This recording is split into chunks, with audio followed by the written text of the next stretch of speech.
Welcome to the Bossfest Podcast, special edition, Meet the Candidates, where we talk to the people in the community, in the state, in our government, federal, whatever, to understand what it is they're trying to bring to the things that impact us the most. As we all know, everything that's happening in government day is about business decisions. Everything is business, from the way that they allocate funding to the way that they help grow and expand the things that surround us. You'll be surprised at the people that impact our day-to-day life that we don't really give that much energy to. That's going to be in a position for the next 4, sometimes 6 years. That's going to be in charge of multi-million-dollar budgets that can help us grow and expand. And today, we got one of those candidates. We got one of those candidates on the line today. Listen, as we always say, the views of anybody that we bring to the Bossfest podcast are not necessarily our views, but if it sounds good, it can become our views. So we just want to make sure that we're giving y'all the information opportunity to expand, grow, learn as we do every day. And without further ado, we're going to bring on Mr. Matthew Crowley to the stage. How you doing today, sir? I'm doing well. How you doing? Doing great. Before we get started into any questions or topics, tell us a little bit about yourself. Yeah, well, first, I just want to thank you for having me on. My name is Matthew Crowley, and I'm running for the City Commission here in Winter Haven, Florida for seat 4. I'm a paraeducator, a husband, a father, and I'm running because I believe working people deserve real power in local government. You know, too often decisions in the city are made without the voices of the people most affected, families struggling to keep up with rising costs, small business owners like yourself navigating red tape. Our neighborhoods feel left behind while developers come in and cash in. My campaign's rooted in 3 simple values: dignity for workers, accountability in government, and a city that invests in its people and its small business owners, not just its profits. Oh man, that sounds amazing. So I'm excited because whenever we sit down and talk to different political candidates, um, we sometimes don't really get to the root cause of the things that impact us in our communities and things like that. I think sometimes we get lost in the political warfare that we see happening on a global stage, on the national stage, and we forget that it's the people that we elect in these local seats, whether it's commissioners, mayors, that impact our lives the greatest. And these people can, shape the way the next 4 to 6, sometimes the next 20 years based off of policies that they're going to enact now. And they might even hold these positions for years with minimum votes. Like they may be running counties where, hey, I think the city of Winter Haven has 60,000 residents now? It's pushing up there, but it hasn't met that yet. But yeah, it's getting close. Yeah, listen, the only reason why I threw that crazy number out there because I know Polk County had a million new residents last year. We was the fastest growing county in the nation with a million new residents. I know we were somewhere around 40 something. I was like, man, if my little area over here, I'm over here in Lake Alfred. Like if I looked around and I know we was at 3,000 for a while, and all of a sudden we done jumped up to 7,000. I said, man, I know Winter Haven with them building all the stuff they building over there, Yeah. they got to be somewhere around 50, 60,000 now. Yeah, and not only is Polk County the fastest growing county, the Lakeland Winter Haven metro area is the fastest growing metro area in the fastest growing county. So that just goes to show how many people are moving here. Man. So we're gonna jump into this, man. So first question I'm gonna ask you is why you? Why are you the person that wants to take on the role of government? Yeah, and I think this is the most basic question any political candidate gets asked. I could say I was born and raised here because I was born in the Women's Hospital in 1998. I've lived here my entire life. The only two times I've ever left Winter Haven was to go to high school in Bartow at Summerlin Military Academy and to join the Navy. Those are the 2 times that I've left. But my love for the community is deeper than just I was born and raised here. I am raising my family here. My daughter was born at the Advent Health Hospital. This is the only home she's ever known, is hopefully the only home she will ever know. I love this community. It has raised me. I don't come from a silver spoon. My mom had to work 2 jobs most of my life in order to keep the lights on. And it was really the community events, small businesses that really kept us going and offered those events even whenever we didn't have a lot of money going around. And I want to bring that experience. That's most of the time, if you look at a lot of commissions around Polk County, you don't get that perspective most of the time. You get realtors and developers and things like that instead of just average everyday people. So,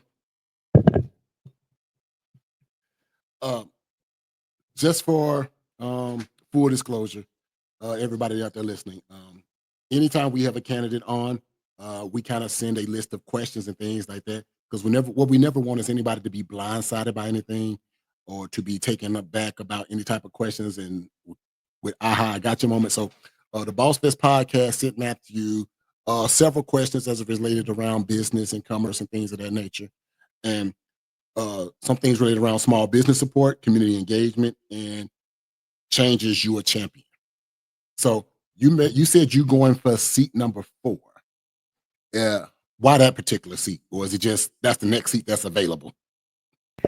Actually, no, there are 2 seats up right now for re-election. Seat 4 is currently held by Brad Dantzler. If you're anybody in Winter Haven, you know the Dantzler family. Very, very well-off family. But the other is Dollison, Clifford Dollison. He's a very well-known pastor in Winter Haven. He actually pastors the oldest church in Winter Haven. Him and I have become good friends, and his insight and everything that he strives for is exactly what I also want to strive for. So I didn't want to run against him because I would like to, become elected and have an ally on the board come January whenever we're sworn in. Okay. Let's dig into some of these questions. So what are 1 or 2 key initiatives you believe the current city commissioners have overlooked when it comes to supporting small businesses? Yeah. So I feel like they've really focused these past couple years on attracting a lot of outside capital and not enough investing in existing communities. We need policies that center on us here at home, the people who live, work, and build business here in Winter Haven. That means small business tax relief, targeted microgrants, and real-time feedback loops for business owners, not just big developers that come in. So we all know that we have to develop and grow as a business. We need those big developers to come in to help shape the community, to help bring in initiatives. So what are some of the things that you've seen come through, if you recall, that you thought that might not have necessarily been the best decision or someone the city should have partnered with? Yeah, a classic example that I really like to use actually just happened here in April, I do believe. They partnered with a developer who is going to be building an 8-story apartment complex in downtown Winter Haven. After all the math was added up, it equates to they gave them a 20-year tax break. That's 20 years. My daughter's 1.5 years old. By the time those tax breaks run out, she's going to be almost 22 years old. So that's a whole generation of tax revenue that is now just gone. And that could have been used to, put money back into our communities, put money back into people wanting to develop small businesses, maybe open up co-hatch spaces and things like that. Gotcha. How would you approach to the community engagement differ? How would your approach to community engagement differ from that of the current commissions, especially in building trust in underrepresented groups? Yeah, so I feel like I'm actually I'd done that before I've started running for office. I do a lot of community work. I go out, I help feed the homeless. I am there in those underrepresented communities because that's where I was born and raised. I was born, like I said, in the Winter Haven Women's Hospital. I was raised in Inwood. That was definitely a poor neighborhood in the greater Winter Haven area. But I just won't sit back behind the dais. I'll be in neighborhoods every week listening and, reporting back. That includes showing up even when the city has failed someone, not just when it's time for a ribbon cutting. Uh, that's what community trust looks like. And I plan to earn that every day that I serve. Gotcha. What specific policies would you advocate to ease the burden of city regulations on small businesses, especially ones that are just starting out? Yeah. So starting a business in Winter Haven shouldn't really feel like a fight. I'm advocating for what I like to call a first year forgiveness program, where new small businesses get relief from certain city fees, streamlined permitting, and one-on-one support to cut through that red tape. I really want, at the end of the day, I want to introduce what's called a neighborhood business navigator. That's someone whose job it is to guide folks through the licensing process and connect them to resources. Because right now, unless you know somebody in the system, or know the system itself, you're at a huge disadvantage. That's key.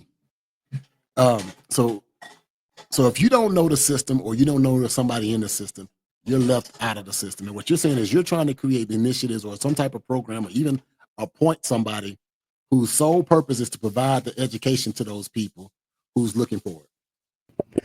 Yeah, because if you like I just said, if you don't know going into it every single piece of paper, every single question, documents, anything, you're left scrambling, especially if you're a small business, a side hustler, an entrepreneur. Maybe you're just working by yourself. You don't have a team. You don't have a legal team there to look over documents, look over what you need.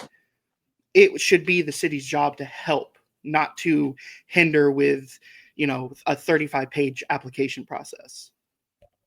How would you work with local organizations to chamber or increase grace funding opportunities for entrepreneurs?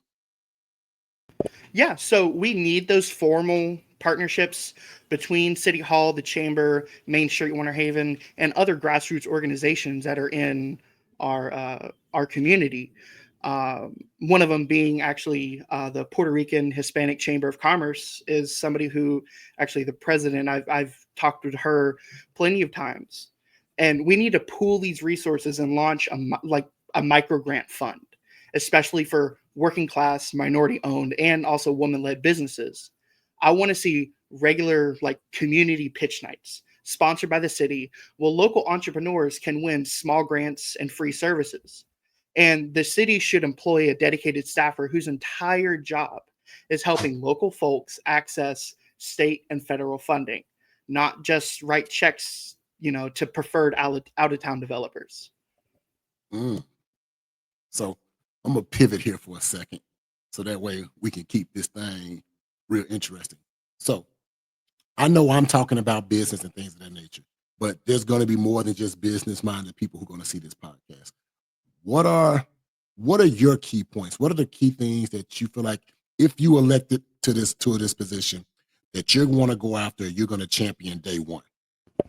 Yeah, I ran on really three major things: affordable housing, infrastructure development, and environmental protections. Those are my three things. If you look at my issues page on my website, every single one of those issues boils down to one of those major three. Um, Everything pertaining to that, I'll champion on day one. Why those three things? Why are they so key points for you? Yeah.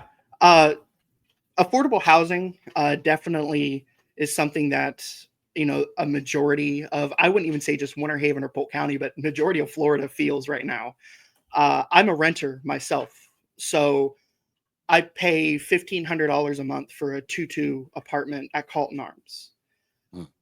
Other people pay a lot more. This is the cheapest place that we found at the time whenever we were moving, from our old apartment to this one.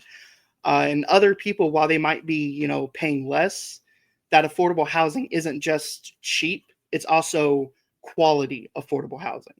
Not just moving somewhere $700, $800 a month and you have mold and cockroaches and, faulty equipment. Not only bringing affordable housing, but a quality affordable housing. That's probably number one for me. For infrastructure development, everybody knows Winter Haven's been growing so fast. and so I'd say spread out that our infrastructure, if you just take a second to look at the sidewalks, the storm drain systems, the roads in our city, you can see the wear and tear. And environmental protection, because I mean, our future generation should be left something. We're the chain of Lake City. We should focus especially on our lakes and our wetlands and our environment. We can't be, championing that we're the chain of Lake City if we don't take care of them first. So those are my three things, and why I want to champion those. So affordable housing, I want to touch on that one.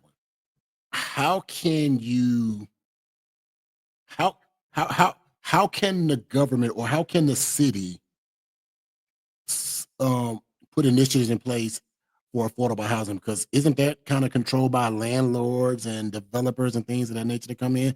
Because if, like I said, if this is the fastest growing county in the nation and everybody's moving here and there's more demand than supply, we're all at the mercy of what's here. So yeah, and that's definitely a fair question. But the things that I advocate for aren't normal things that somebody that's currently on the commission would advocate for. I advocate for creating what's called community land trusts, so that way neighborhoods, not speculators, own the land. Converting city-owned and vacant properties into affordable homes and co-ops. In fact, we've seen one of Winter Haven's affordable neighborhoods of the Florence Place over in Florence Villa in Winter Haven. As soon as they opened, they filled up to 100% capacity, and they have been at 100% capacity ever since opening. That goes to show the need in the community for some more projects like that. And also, there are things that the city can do at the negotiation table whenever it comes to developers to kind of both have a give and take. So requiring developers to include affordable income-based units when they build using public incentives. Like I said before, that 20-year tax break, the city of Winter Haven really didn't get anything out of that deal, because the developer is going to be charging for a studio apartment. Now, mind you, I lived in a studio apartment for a year. It's a box with a bathroom. That's all it is. They're going to be charging $1,500 a month. I live in a 2-2 and pay $1,500 a month. Now, back then, I paid $525 a month for that studio apartment. right. But you want to go ahead and tell me that that studio apartment is now worth 3 times as much, being in the same amount of space? There's that give and take that we can have as a city government, because we're not at the mercy of developers. They also rely on us and the dais in order to get their projects through the finish line. Okay, that was just, I didn't know. I always thought, especially in business, you think about, hey, if I'm building, you think about capitalism at its best, right? Hey, my goal is to provide a product that's going to make money. No one thinks about building something or creating something that doesn't generate, a better life for themselves. So I didn't know that the city had that type of sway in how, you can dictate those things. So that's amazing. Yeah, and whenever it comes to the state of Florida, they have put a lot of restrictions in place for municipalities, but there are still some things we can do to make sure that whenever somebody comes in, they're not, because we also talk about gentrification and pushing out of the current community and replacing them with people who are from out of town. There are some things that the city can do to also protect those that live and work and build here and put them first. Amazing. So you grew up in Inwood. Yeah. Inwood, Florida. So for those who don't know who are familiar with Inwood, it is definitely it is definitely, I'm gonna say it has definitely been underserved in the Winter Haven community. It's almost like it's so on the outskirts that you almost think it's Arbondale at times.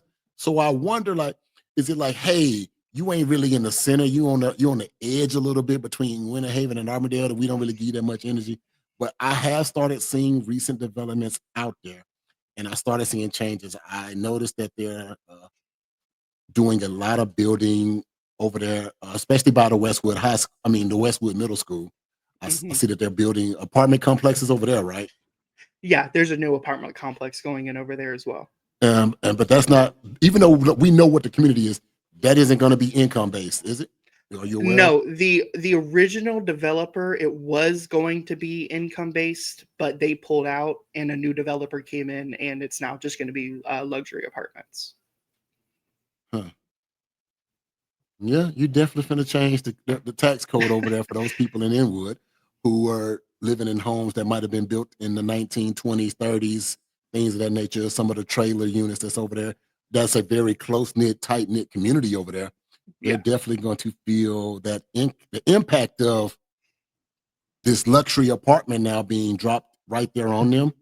That's going Hmm. to change the property tax code over there. Oh my Oh God, yeah. never thought about it. Yeah. I'm just, I don't know. You just giving me something to think about. Like I said, I was gonna stay on business, but you hit me with that one, so I just had to dig into it a little bit more. No, yeah. let me let me go. Let me switch gears again. Let's go with a little bit of community engagement, right? So,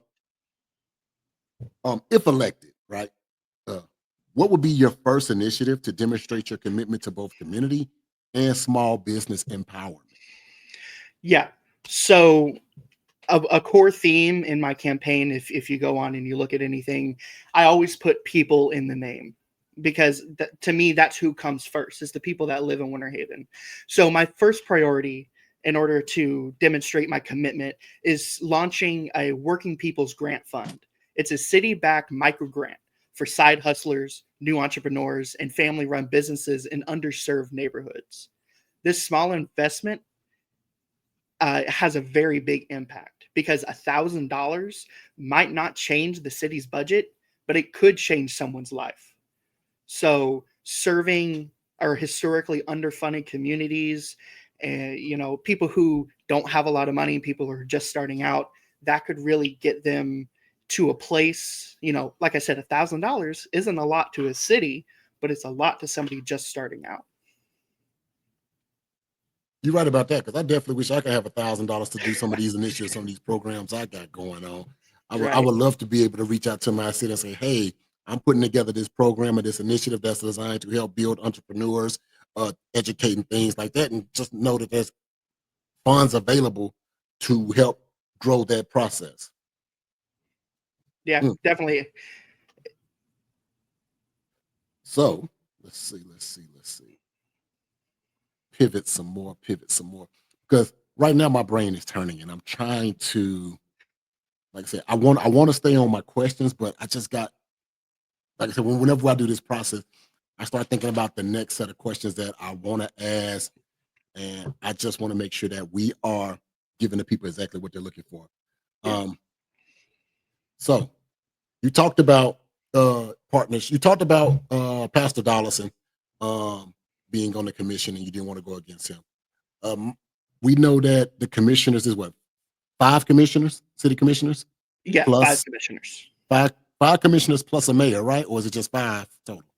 Five, and the mayor is one of the commissioners. So Okay, five in total. so five votes. So we know, as we've kind of watched how government plays out, the way, well, let me say, the way it's supposed to play out is supposed to be a majority vote, right? Yes. If you were to be elected to this position, do you feel like you have enough support with the current commissioners to be able to push some of your objectives? Yeah, like I said, me and Pastor Dollison have been uh, becoming good acquaintances during this campaign, and I've also reached out to all the other commissioners, including the one whose seat I'm running against.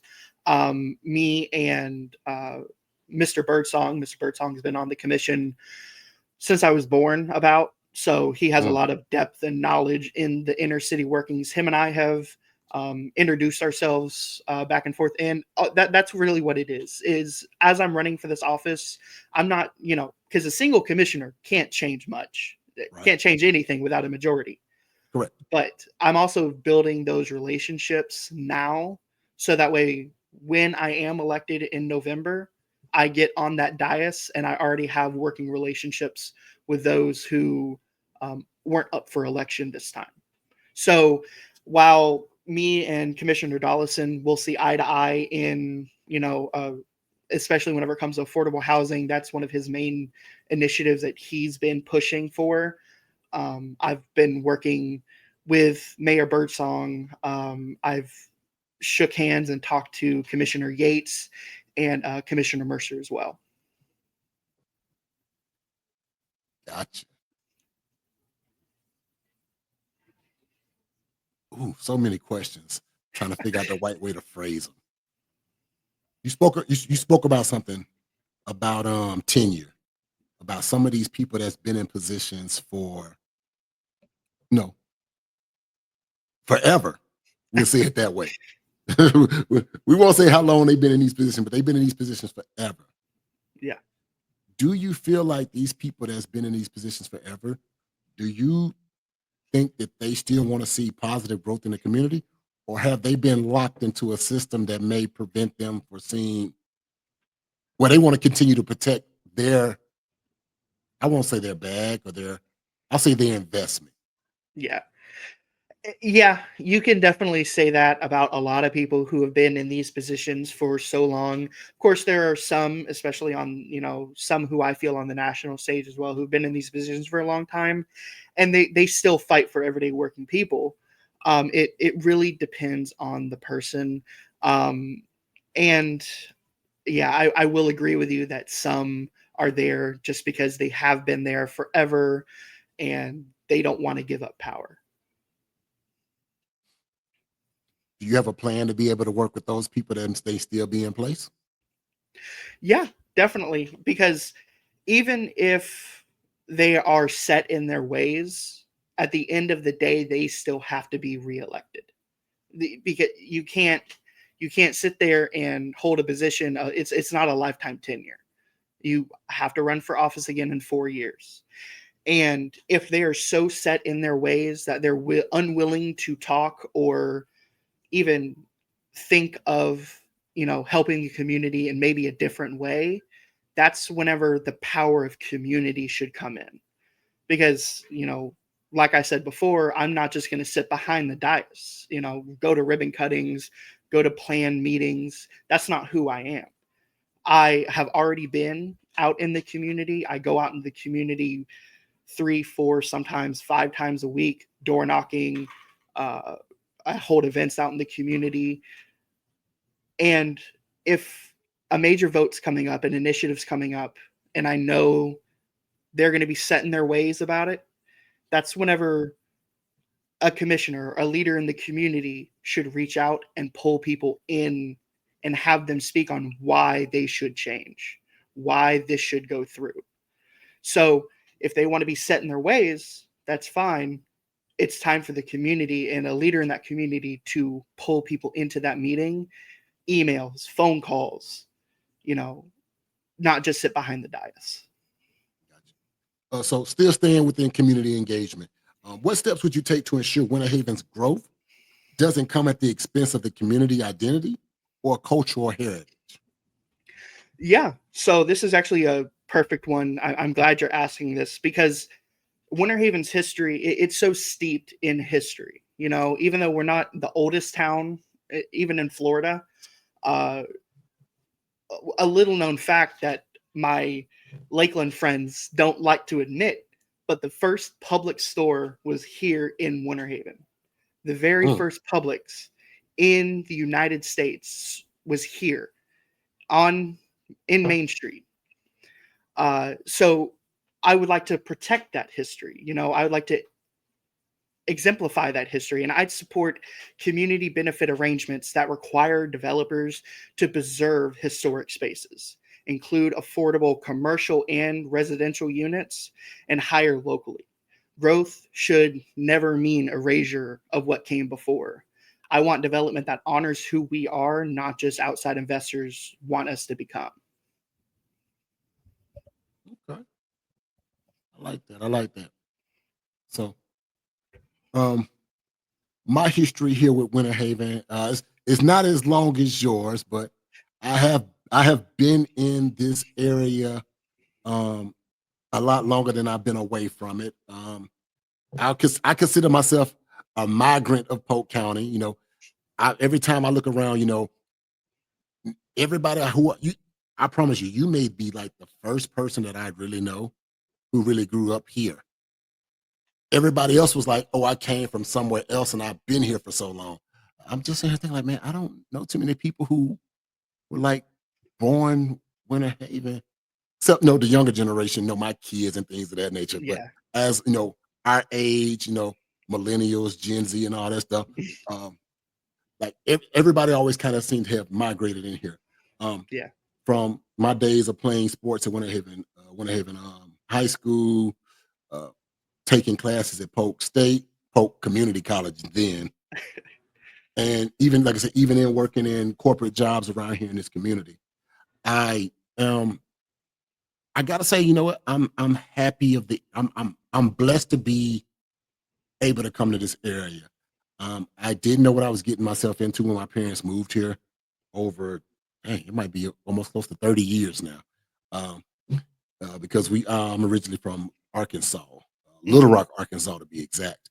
And to come to this area where I seen the culture, I seen the history, I seen all the things that make you want to stay grounded in small community.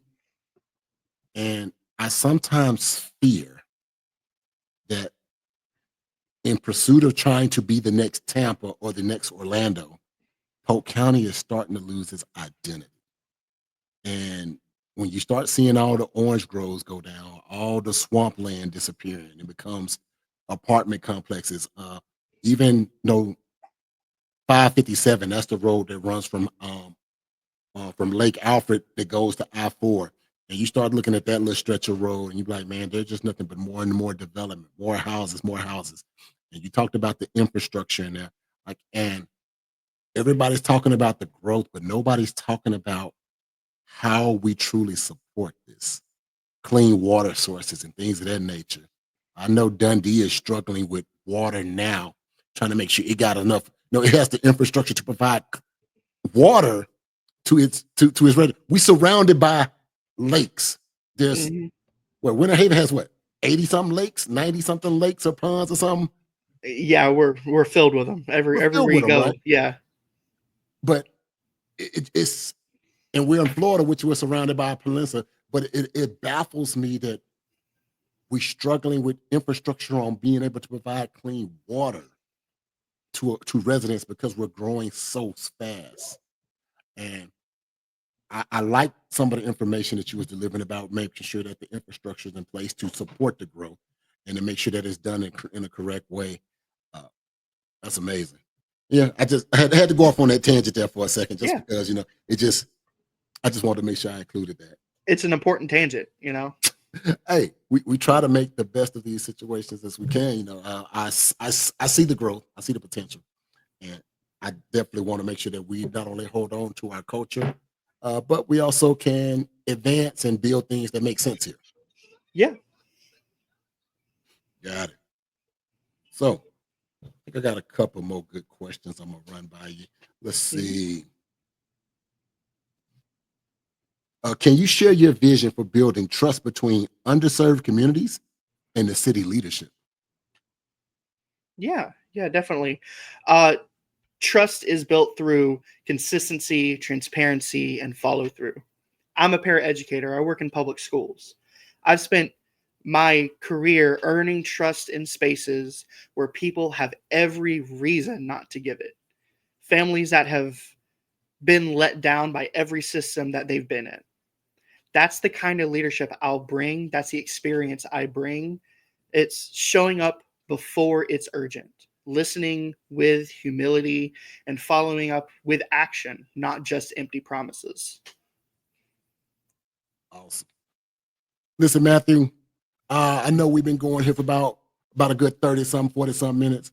Before we get up out of here, I want to give you the opportunity to tell the people who you are again, what are your key objectives and ways that they can support your campaign and ways that they can follow you and see the development, and hopefully we can help get you elected to the seat that you're seeking.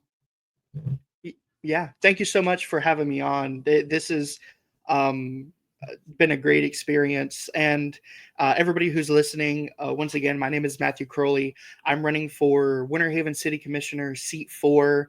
I'm a paraeducator, a husband, a father, and I'm running on the platform of affordable housing, infrastructure development, and environmental protections.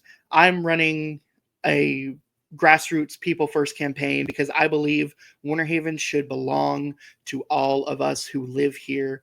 And I was excited today to come on.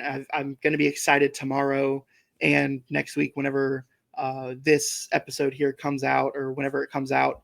I'll be sharing this everywhere on all of my social media. I am on TikTok, Instagram, Facebook. You have it, I'm probably there. I also have a website, www.crowleyforwinterhaven.com. If you have any questions about my platform, I go into real big detail about how we are going to be getting this done, how we're going to be fighting for working class people, for small business owners, for seniors and children here in Winter Haven. If you're on any social media, Crowley for WH is my usual name on there.